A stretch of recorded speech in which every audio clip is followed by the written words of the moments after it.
In this video, I will show you how to add text to photos in iPhone. First, open the Photos app.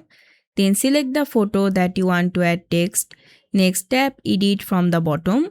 This will open the photo editor. Then tap the pen icon at the top to open the markup editor.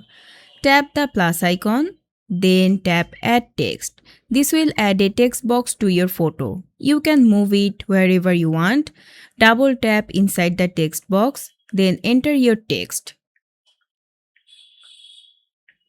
Once you are finished, tap anywhere outside the text box, tap the text and the formatting option will appear. From here, you can change the font, adjust the text size, choose the alignment and change the text color. You can even choose your own custom color. When you are done, tap anywhere on the photo, then tap Done.